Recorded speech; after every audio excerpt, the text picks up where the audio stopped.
Bismillahirrahmanirrahim. Assalamualaikum warahmatullahi wabarakatuh. Alhamdulillah nahmaduhu wa nasta'inuhu wa nastaghfiruh wa na'udzu billahi min shururi anfusina wa min sayyiati a'malina. May yahdihillahu fala mudilla lahu wa may yudlil fala hadiya lahu. Asyhadu an la ilaha illallah wahdahu la syarika lahu wa asyhadu anna Muhammadan 'abduhu wa rasuluhu amma ba'd. Bapak Ibu sekalian rahimakumullah. Pertama-tama marilah kita menjadikan puji dan syukur kepada Allah Subhanahu wa taala serta selawat dan salam kepada junjungan kita Nabi besar Muhammad sallallahu alaihi wasallam. Dengan waktu yang singkat, kultum 7 menit ya. Mudah-mudahan nggak nyampe 7 menit nanti lampunya merah. Saya dikasih untuk membawakan sebuah judul apa tadi itu, mendidik anak berpuasa. Allah Subhanahu wa taala berfirman, innama amwalukum wa auladukum fitnah wallahu indahu ajrun 'azim. Sesungguhnya firman Allah ini menyampaikan kepada kita semua bahwa harta yang kita miliki dan juga anak yang kita cintai itu kedua-duanya, baik harta maupun anak yang kita punya, adalah ujian dari Allah Subhanahu wa taala. Jadi tidak gampang. Punya harta banyak ya ujian, punya anak juga ujian. Tapi rata-rata orang senang dengan ujian itu. Nyatanya orang banyak berlomba-lomba mengumpulkan harta. Kalau orang pengen nikah pasti pengen punya anak. Enggak ada orang yang mau setelah nikah atau pengen nggak punya anak, enggak mau. Pengennya pasti punya anak. Kalau nggak punya anak, berusaha semaksimal mungkin bagaimana bisa punya anak. Kemudian dalam firman Allah ini kata beliau, 2 ujian yang besar itu bagi harta maupun anak. Tapi di sisi Allah itu ada pahala yang sangat besar, ajrun 'azim. Oleh karena yang besar jadinya berat. Jadi kita disuruh bersungguh-sungguh bagaimana mendapatkan harta itu dengan sesuai aturan Allah, tidak melalui haram dan juga dimakan pun bukan barang yang haram. Kemudian kita punya anak, disuruh dididik. Kita punya anak bukan hanya kemudian melahir berojol begitu saja, dilihatkan makan yang ngono. Jadi kebiasaan itu disuruh itu amanah dari Allah Subhanahu wa taala agar kita punya anak didik menjadi orang yang betul-betul nantinya taat kepada Allah Subhanahu wa taala.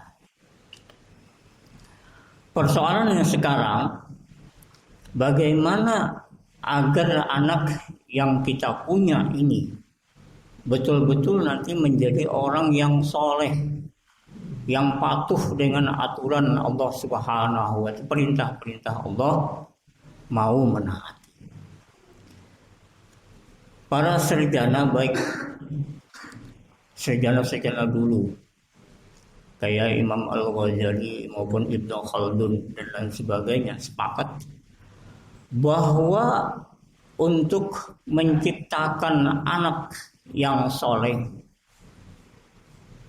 yang mau menjalankan peraturan Allah Subhanahu wa taala, dididik sedini mungkin.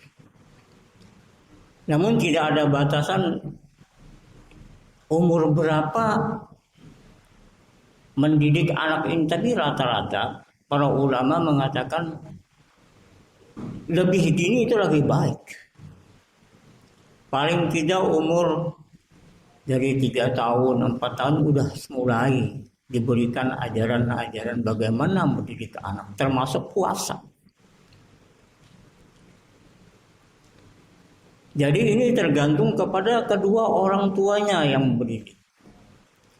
Karena Sallallahu Alaihi Wasallam pernah bersabda, "Kullu mauludin yuladu 'alal fitrah, fa abawahu yuhawwidanihi aw mujsiyan aw yunassirani." Seluruh anak itu dilahirkan dalam keadaan fitrah bersih. Jadi tergantung kepada orang tuanya, apakah anak ini nanti dijadikan orang Yahudi, ataukah dia menjadikan orang Majusi, ataukah nanti dia menjadikan orang Nasrani. Jadi tanggung jawab besar saja. Jamaah kaum muslimin rahimakumullah, mendidik anak sedini mungkin itu pengaruhnya sangat besar nanti di kelak dalam dia menjalani kehidupan selanjutnya. Ada menarik sebuah penelitian, orang yang mau menahan, ada 350 anak. Kemudian dia coba dimasukkan dalam lingkungan yang sangat ramai, yang paling menyenangkan bagi anak. Tapi dia dikasih waktu. Anak tidak boleh menyentuh barang yang kesukaannya itu selama 10 menit. Dari 350 orang itu, ada yang 5 menit, ada yang 2 menit, dan nggak tahan tuh. Melihat indah-indah ada boneka apa, dia nggak tahan. Dari 350 orang itu hanya 2 orang yang bisa bertahan sampai 10 menit baru dia mau dia menyentuh barang yang diperintahkan.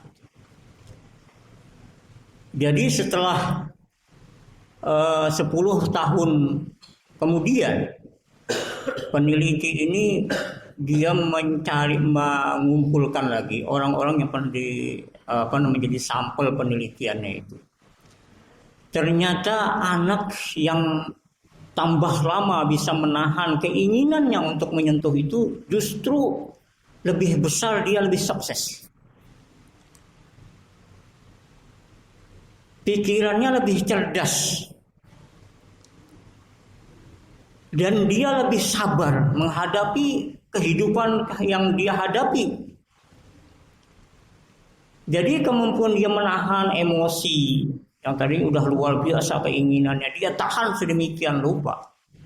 Dan inilah yang menjadikan dia menjadi orang yang sukses. Kebanyakan kita ini kan gak sabaran. Apa-apa gerasa gerusu kepengennya cepat. Tapi kebiasaan orang yang gerasa gerusu pasti akhirnya itu gak sesuai dengan apa yang dia harapkan. Ada aja salah. Karena gerasa gerusu imam. Tapi orang yang sabar, penuh dengan perhitungan, dia akan mendapatkan keberuntungan di dalam hidupnya. Begitu juga kita mendidik anak sedini mungkin untuk menjadi anak yang bisa tahan. Jadi kalau anak dididik dari awal, nah kamu ini bulan puasa loh. Kalau makan nanti lu belajar puasa. Umpamanya 3 jam dari dia tahan, atau dari setelah sahur nanti jam 10 boleh kau makan karena masih, kalau udah besok kuat setengah hari, kalau bisa lo kuat lagi bisa sampai setelah asar, kalau kuat lagi bisa 1 hari. Jadi bertahap. Jadi tidak harus anak itu mengikuti keinginan kita. Sesuaikanlah dengan kemampuan anak.